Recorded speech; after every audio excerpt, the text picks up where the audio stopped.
Welcome to Transform Now, the podcast brought to you by robotic process automation pioneer Blue Prism. Digital transformation has the potential to reshape the way companies service their customers, engage their employees, and manage their operations. Whether you're looking to develop strategies, tactics, and best practices to positively impact the future of work, or you're curious to learn how other companies have successfully navigated their digital transformation programs, then this podcast is for you. We're here to help you transform now. Hello, everyone. I'm Michael Marchuk. Welcome to the Transform Now podcast. We have a very special guest today, Jon Walden, CTO of the Americas for Blue Prism. Jon's been working with automation for many years and has noticed some opportunities for automation in light of what's being called the Great Resignation. We'll be talking to him more about that today. Welcome, Jon. Hey, Michael. Thank you for having me. I really look forward to this conversation. I do too. Thanks for being here. Jon, can you give us a quick overview, a little bit more about yourself? Yeah, I'm a lifelong technologist, without a doubt. I started in the RPA space when Blue Prism came to the Americas back in 2015. I've done a lot of things before that were very much aligned, things like BPM orientation, big data orientation. So there's been a lot of things that got me ready for that focus on automation, intelligent automation, hyper automation, whatever keywords you want to use now. And it's been a great opportunity because I've had a chance to interact with so many different companies, been able to really see this industry develop as a whole and see how so many clients have been able to benefit from the automation space and the RPA specifically. Excellent. Well, as we're seeing in the news today, we're seeing a lot more of this thing they're calling the Great Resignation. Can you describe how this is really affecting companies? COVID has been unprecedented in our history. The Great Resignation, I think, has been a significant reflection of that. People got accustomed either to not working, to working remotely, to recognizing, hunkering down to try and just make it through. And after over a year now, there's a lot of time for reflection that people have had to decide what it is they want to do, how they want to do it, who they want to do it with. And I think what you're seeing is as organizations are starting to talk about this Great Resignation is just that. It's a recognition of what makes me happy, what I really want to be doing, and who I want to be doing it with. Now it's further compounded, obviously, with the most recent introduction of mandates. And I think the numbers that you see, which some people put upwards of 25%, have actually seen somewhere closer to 40%. But I think those numbers are going to even skyrocket higher as we try and figure out recent mandates. So as I often say, the only constant is change. And I think any numbers that we think we know are probably going to be adjusted upwards as we look forward. So as we're talking about changes, the labor force is changing with people in various generational groups handling the pandemic in different ways. And like you mentioned, the adjustments to the new way of working, the way they handle things. How do you see this playing out within the corporate labor force? The first thing I would say is I think the idea of different generations and generational groups plays out not only in the labor force as the labor force changes, as people look at what's important to them. There may be not only the resignation, but there may be some retirement orientations there. And so you'll have a younger workforce. But I think not only does it reflect on the workforce and the labor force, it also reflects on the customers that companies are dealing with. I often speak with customers about the idea of needing to recognize the use of omni-channel approaches. It wasn't that long ago that you'd have to call customer service and sit on hold for hours, and it was the expectation. Even the idea of customer service has changed so much in the last 24 months.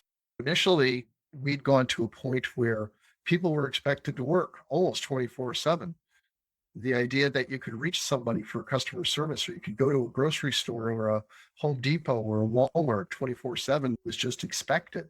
And as a result of the pandemic, a lot of these things have changed.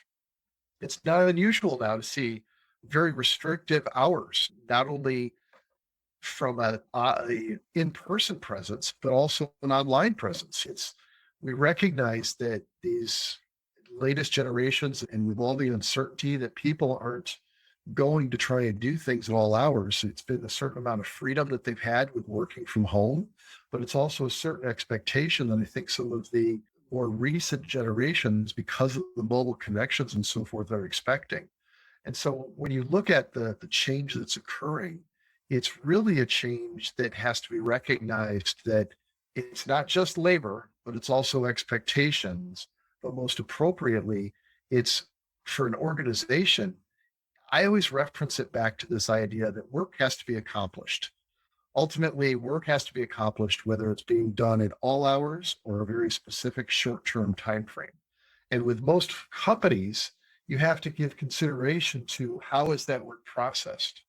The idea that people don't necessarily want to do meaningless work. This is where automation is so key. They don't want to just do rote manipulation of data. They want to have some reflection of meaning in anything that they do. And so when you look at the labor force, I think the expectations are also changing in what they're doing. So it's not just a matter of punching a clock, it's punching a clock, but with some reflection into the meaning that they get out of this. So we've been talking a lot from the corporate labor force perspective and the way they're approaching things. But is it any different coming from a customer viewpoint? Is there anything related to generational aspects regarding technology and automation that would impact customers? Yeah, so Blue Prism itself focused initially on a lot of back office elements, a lot of hype about the elimination of jobs and how robots were going to come. And we used to talk about the next wave of the information revolution as compared to the industrial revolution. And it was really something that was a lot of hype, but never really came into reality. Have spoken for a couple of years now on what I call a unified workforce, this idea that and as technologists, we often think of automation in terms of purely the technology, the software, the integrations that we can do to better do it. But realistically, any integration that's done, any software that's used, especially now in the venue of intelligence and the venue of AI in any way, shape, or form, even simple things like OCR, there's always something called a confidence factor that's related to it. And whenever you have a confidence factor, if that confidence factor is too low, that work has to be reviewed by a human life form in some way, shape, or form, something that can understand anomalies better than a software package can. And so what ends up happening is it's really a shift of work, but in order to be able to shift work, you have to be able to describe and understand it. And so when I talk about the workforce probably not as willing to just do something out of rote necessity, it's that type of work that can be shifted over. When you look at that with regards to the labor force, it's interesting because it was never about reducing headcount. It was always about increasing productivity. And I think that productivity actually still happens quite a bit with regards to the customers. If you think about it from that perspective, there's some customers really want to be serviced immediately via telephone. And you'll see the memes that say, this is how I respond when I want to try to get past a computer to talk to a customer service rep. For every one of those, there's actually a customer too that wants to end up dealing with the online presence to be able to just do something. I'll give you an example. I just had a remarkable experience with my insurance because I had a car issue. And rather than try and spend hours on the phone and deal with it that way, I was able to perform everything very effectively via my mobile phone. And then I was actually communicated probably better than if I had been talking with a person, because they told me when the tow truck would arrive, they told me who it would be, and I was constantly being informed. This is things that you wouldn't get done from a customer perspective unless you knew on the backside, the corporate labor force was really automated. And so the automation can go through, figure these things out and do this so that nothing gets missed. And it's really benefit, again, both to the labor force as well as to the customers. So many businesses have been affected by the changes in the labor force during this great resignation, with attrition rates being reported pushing upwards of 25%, as you mentioned earlier. How can businesses leverage automation not just to stay competitive, but to actually provide their customers the services that they're expecting? So I think, again, whether that ends up being a 25% attrition rate or whether it ends up being higher, I think this gets back to some of the things I've already discussed about. And it really gets back to what what I often call the resiliency of an organization. An organization can choose to be resilient and can serve customers a couple different ways. Obviously, it can serve it by bringing people in and going the mechanical Turk route, be able to push work through, but it's much better if they're able to understand what is required, what the business need is to be able to automate that low-hanging fruit, that ease of work. Then you actually keep your workforce engaged with the anomalies, with the outliers. But the biggest thing with this, and when you're dealing with, as we mentioned previously, both customers and the employee force, is this idea of consistency. And when you talk about resiliency, there's a couple different things that you have to consider. These are the same sort of mantras that I've discussed all the way back to when we first started talking about automation, and that is the quantity of work and the quality of work. If you have an understanding of what work needs to be accomplished, then you can determine exactly how you can help automate it. And then you can actually be far more resilient, because instead of having somebody sit there and do these types of things and possibly introduce errors, you can now simply increase the labor force, the digital labor force, and save and reduce the amount of work that has to be done by a human capability. So if you do end up with a reduction of 25%, one, you've already got your processes documented, so you know how they're being done. So from a risk and compliance perspective, you're in a much better situation. But two, let's say half your workforce ends up walking out. I mean, there was a news story not too long ago where 400 employees of a factory ended up walking off the site. That's hard for any organization to be able to handle.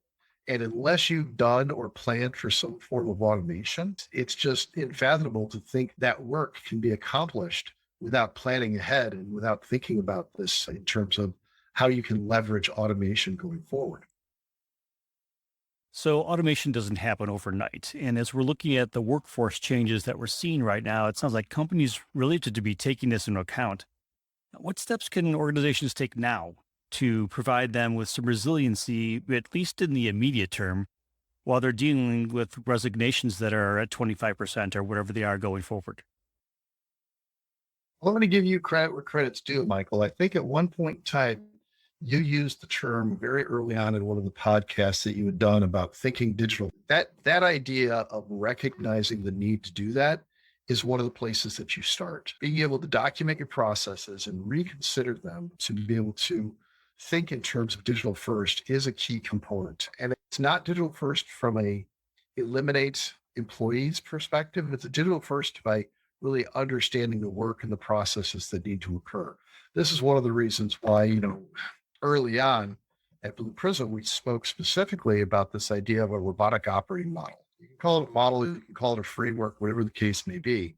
But it was taking a look at understanding what your processes were, understanding, how work was accomplished, and then not only how it was done, but ways you could adjust it so that it could be automated even more. This is where some of the ideas of intelligent automation and hyper automation come into factor, because if you're willing to reevaluate your work, and be honest with you, it still surprises me to this day how many organizations really don't even fully understand the processes that are being utilized to support the work that they deliver. But if you have that understanding, and preferably you've got that understanding before, let's say 50% of your workforce walks off, then it's a matter of leveraging the different technology, whether it is intelligent automation or whether it's the RPA, it's that combination. If you can leverage that, work through that, then you have this real capability of being resilient. If you're going to put your head in the sand, it's not going to happen. Business transformation, as you said, is not something that happens overnight. It takes some management of expectations, and it takes some understanding of the processes, and it takes some trial and error to get it all right. And this does take time. And so that would be the one big encouragement I would give anybody who's looking at this is recognize what business you're in and why you're doing it. Recognize how it's actually being accomplished, and then try and make determinations as to how to think digitally first in everything that you do. So, John, that sounds great. But when you look at it from a broad perspective, many organizations need to start taking more tactical steps to get them put on that strategic direction of building out that digital first kind of concept. How would they start something like that? There's a lot of different ways. Blue Prism has always been focused on really a three-prong approach to help customers do this stuff. We've built all sorts of capabilities. We've partnered with a number of companies for years as we're working through things, and we've even bought some technology here and there. One of the latest releases of something that we've done is called Blue Prism Process Intelligence. It's actually been done in combination with a partner. But the key element here is it allows you to record the way work is being done. Now, I mentioned earlier that understanding the work is critical. The neat thing about most of these process mining, task mining orientations is the fact that they do identify every click and every step that a person is doing throughout the day to accomplish work. The bad thing about them is that you'll find that most people see that processes are, what they think of as one process may be done by 12 different people 100 different ways. And so there is work that needs to be done once you have a true understanding of what's being accomplished as to what the proper way is to do this. This is where we get into things like the risk and compliance. What are the actual steps that need to occur in order for you to be accomplishing the process appropriately? This is one of the things why I mentioned before, you often need to look at your processes that are being done and decide what the proper way is. More importantly, what can you modify or change in them to make them either more streamlined or more automatable? I'm not sure that's an entire word, but we're going to go with it. You can apply automation to them more effectively. And then finally, where does it make sense to, how do you deal with exceptions? And that's probably the one biggest thing that most organizations don't think about is it's great to be resilient. It's great to have somebody doing the work. But what happens when either a person doesn't know how to handle an exception, or more appropriately, what happens when a system reads something as an exception and it doesn't know how to handle it? So a lot of organizations have some understanding of their process, or they've started this task mining elements of looking at their process, but they still haven't necessarily reconciled the appropriate actions when something is an outlier. Those are the next steps that you need to take after you've got an idea of what processes you want to do. And the other tactical element that I would encourage everybody to think about is that this is a journey. This is not something that you do once and done. It is something that you keep making changes to, that you can adjust. And so to think about something as, well, I have to do this process from end to end, is actually something that causes a lot of organizations, or has caused a lot of organizations, to slow their capability of delivery down. If you think about it as, I know this is an easy sell, easy segment to do, low-hanging fruit, then you start with that. You do one small segment. You save the minutes and the seconds where you can, and then begin to look at how you weave those together to really accomplish the business work. So I really think those are critical things to think about as you look at the tactical of actually moving this. Jon, you've given us a lot to think about as we look at approaching the Great Resignation and understanding how we can look at our businesses differently and look at this as a digital first opportunity. So I really appreciate you joining us today to provide some more food for thought for us as we're looking towards how we can change our businesses. Thanks for joining us. Always a pleasure, Michael. Thank you. Thanks for tuning in to Transform Now. For more insightful discussions on digital transformation and more, check out our podcast channel where you'll find all of our previous episodes. To make sure you never miss an episode, subscribe to the show on your favorite podcast player. And if you like what you heard, please leave us a review. For more information about digital transformation and the future of work, check out blueprism.com to learn how Blue Prism's digital workforce is enabling enterprise transformation now.